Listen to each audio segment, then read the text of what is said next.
Hi, friends.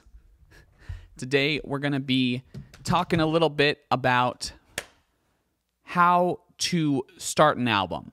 In terms of sequencing, what is the approach that can set the tone for the album and create listener interest in kind of exploring what the rest of the album has to offer. And I'm going to be doing it in terms of the starting song for my latest album, Popra, hence the mask and the getup. It's kind of the Popra getup, you know? Just trying to have a little fun with it. When I was creating Popra, I had a lot more songs to choose from than I wanted to actually produce and put out on the album. In doing so, I was kind of choosing between songs, and I tried to find an opener song, and I consider an opener song to be something cheerful or introductory. Mainly I like something, a little more upbeat, something that gets kind of people going where they're excited for what's to come, faster tempo preferably, or just something with a great groove, something that really, catches people's attention and interest and also follows the overall sonic fingerprint, like how the sound of the album is supposed to be, to kind of give a good indication of what someone can expect from the album that is to come. That was the goal with Carmen, what's the song called? Love Is, from Carmen. I had written this song, it was probably one of the first songs I'd written for Popra. I'd written it, the first form of it, about 4 years ago. I basically took one of the main melodies from Carmen, which is L'amore es un, something rebelde, and it's just about this girl talking about how love is rebellious and fickle, and it just does whatever it wants, and we don't get to decide how our love acts. In this way, I think she's talking about love more as like passion or lust, because I think we can choose who we really love. I don't believe in falling in love or falling into love. I believe more in choosing toward love, and love as an action word. I kind of made it a song where I took that more dreary melody and made it a little bit more cheerful in the chorus, and then I tried to have a differentiating vocal signature in the song. I pulled nostalgic vibes from my past and kind of explored what it means to be a child and what it means to be innocent, and how I feel that love and romance can help us turn into adults, and how that concept and the disappointment, the heartbreak, and everything that's involved with love in a romantic sense can change one throughout time. So that was kind of the vibe I went for with the song. So and let's dig into it. Let's look at the production a little bit and see how I did it. Now we're gonna go over this whole this song. It's called Carmen 1 because I was trying to figure out the name for it for a long time, and I didn't bother changing it because why? Cool. So we're gonna go from the top down. So we're gonna start with the drums. You got a drum sound right here that is just gonna be your kick, snare, and hat. If you break it down, a kick from Crate Digger. I think the snare I'm using there is the Futura, and the hat is the Analog Circuits. I like the Analog Circuit hat because it is nice and, has that little crisp sound that I like. I enhance the snare, the kick, first off, with some lows. That's all that this kick is functioning as, just add in the lows. That's it. And then I've got a filtered snare. You can see the little EQ here. Sorry that. You see the EQ here. I'm taking up a lot in this area, and I'm giving a high and a low pass to create a very specific sounding kick. Snare. And this is how the snare sounds alone. And this is how that sounds with everything. Yeah, I created kind of a more poppy beat, like a danceable beat. That was one of my main goals with this song, was to create something that people could dance to. If you look up here, you got 130 tempo. It says C major there, but I just didn't label it. This is an A major, which is a key that just works for my higher vocals. Okay, going down to the bass. Got yourself a synthetic double bass. This is a bass that I really liked using in general for this album. You'll see it on quite a few songs. Sometimes it'll be paired with another bass. I like it because it sounds both like a double bass and still sounds like a synthy bass, hence the name, synthetic double bass. It is a Logic preset plugin. Most of what I use are presets until I get any sponsors who want me to use their equipment and their equipment is good. I'm talking to you, Native Instruments. I would love some software. I think you guys make a great product, and I would love to have Native Instrument drums and strings on all my tracks. Native Instruments, if you're listening. So this is the groove for the song. It's not that complicated. If we look kind of at the breakdown, you got, just 1, 2, and 4. 1, 2, and nothing on the 4. Nothing too complicated. Of course, on the EQ, I'm staying within that range right in here. It's kind of where I'm trying to focus my bassy sounds, so as not to interfere too much with the kick, which is kind of going around here. There's a little bit of bass stuff going on in there. I'm lifting up this zone, getting those highs up, and then decreasing over here. I found that if I decreased it too much, kind of lost the soul of it. So that's why I'm not doing that. Not super interesting, not super groundbreaking, kind of basic sounding electronic kicks. Again, this point of the album was to fuse old songs with new sounds.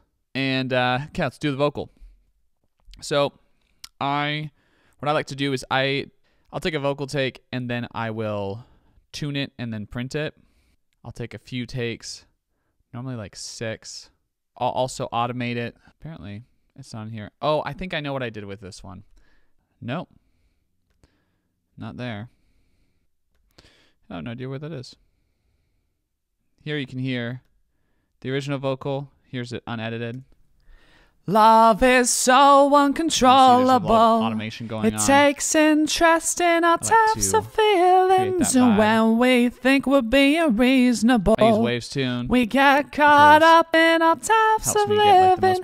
These are so. Sometimes I'll have the right sound, but like the wrong pitch, and the sounds matter more to me than the pitch. I think if I spend a ton of time on this, I could do it without any tuning, but I just can't be bothered. I have an exciter on the vocal. I've seen people do that. I think it adds a good higher vibe to the vocal. Compressor, this is pretty common settings I use. 2.1, makeup. It's not really a big deal to me. I'll use anything from 2 to 3, kind of common. Attack, 26, 30. Release. This is a pretty fast release because it's a pretty fast song. Yeah, there you go. That's the vocal. And then I have another copy of the vocal. Same, similar EQ, just less low end. And similar compression. And then the reverb. And I'm using the Space D. This is a bright plate. Basically anything with 0.7 to 1.1, 1.2. I used a smaller timestamp because I feel like this song needs that faster reverb. Shouldn't have too big of a sound because it is a faster tempo song. 130 up in that corner. If you notice on the vocal, I have this other track with extra reverb it's something too crazy. And then ensemble, and that's to smooth out the vocal here. So if you solo just that, you get just this. And that's to make those highs sound a little less harsh. I use a second channel with a lower volume with mixing. I prefer, if I'm going to have vocals that have different effects on them at different parts, to create new tracks instead of automating. And that's because I feel like automating is harder to deal with in terms of volumes throughout a track when I'm mixing, because I like to mix track by track like a crazy person. This is the effect I used on the vocal. So if you hear this, Whatever happened to the lost that has that cool days effect of to it, innocence? as well as those lower tones that I'm hitting to create a contrast between verses and choruses in this song, which was kind of the fun, interesting part, because I wanted the song to be a very attention-grabbing song, as it is the first song in the album, and it was intended to be the first song in the album. It only exists on the album because I needed a first song, and nothing fit as well as this song. This is just a Modern Stack plugin.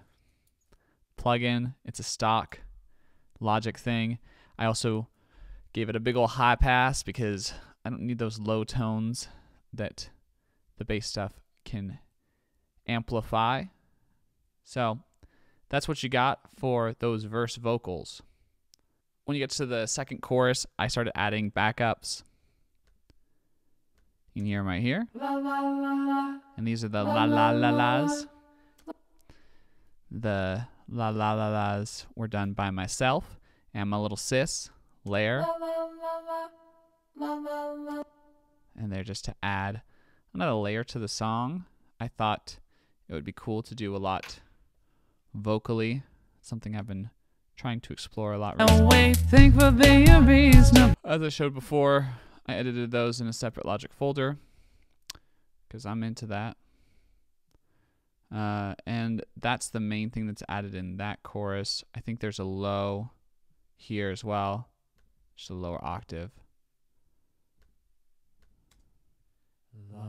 Same vibe, just a lower octave. It takes interest in. Then during the bridge, you hear a bunch of fun stuff going on with the vocals. This is that same main vocal with the volume adjustment, and then this is a Starlit Cavern, which is one of my favorite guitar plugins to use. I like it for vocals and for guitars. So that's the O-O-O's, kind of the lead part. And then you also have some fun stuff going on with the underneath that. Fun, I know. We just wanted to kind of create a movement. By we, I mean me, not several people. So I wanted to create some movement within the song as that big vocal was going over, and I wanted to kind of create a bigger feeling. So I had replicated vocals, and I had my little sister once again put down her vocals as well. So that's why you get this. Yacht Rock just had a good sound for it. Again, another guitar plugin, something I like to use for vocals because they have interesting sounds. So that's that vibe. Here you have your highs. So you got that with your lows. Whatever happened to the lost days of our innocence? Got kind of a cool feel there. Hope this isn't giving anyone watching this a headache. With background vocals like that, just have a little bit of reverb. I try to put all of them into the same bus. Got yourself 1.8 large bright, which is just the what it just recommends automatically. Yeah, that's just going on twice, once on the left, once on the right. I'm using the Starlit Cavern, and these are the highs, giving it a little bit more of a personality. You got the whatever happened to the lost days of our innocence kind of going on in there. Whatever well happened at to the the end. lost days of our innocence? And that's it for the vocals, I do believe. As far as keyboards go, I got Tech Chords, one of my favorite synths for percussive vibes. I use it on both Carmen songs. It's called Closer Lead Synth. It's a synth I set up based on another synth for my song Closer from The Patient, and I like to use that on several songs. Very ethereal feel.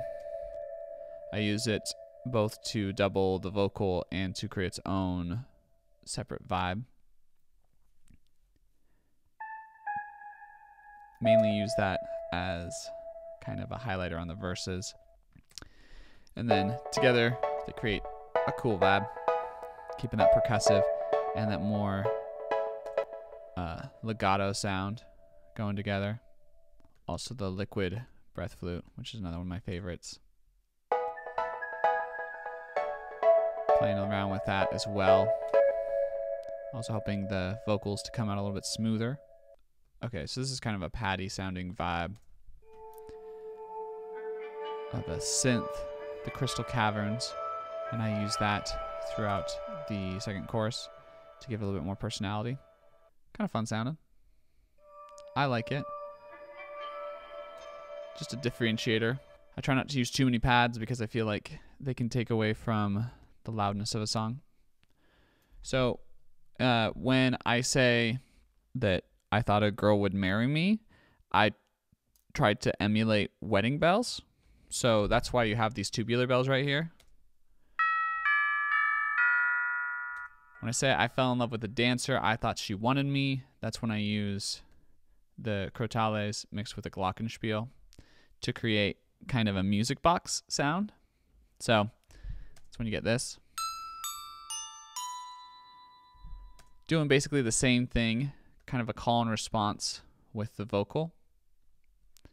And I do that to create just kind of an ad-lib. I treat the instruments as kind of ad-libs of what I'm talking about in the song as just fun little ear candy. And that's kind of all the instrumentation that's going on with this song. It's not too complicated. There's just a lot of vocal stuff going on.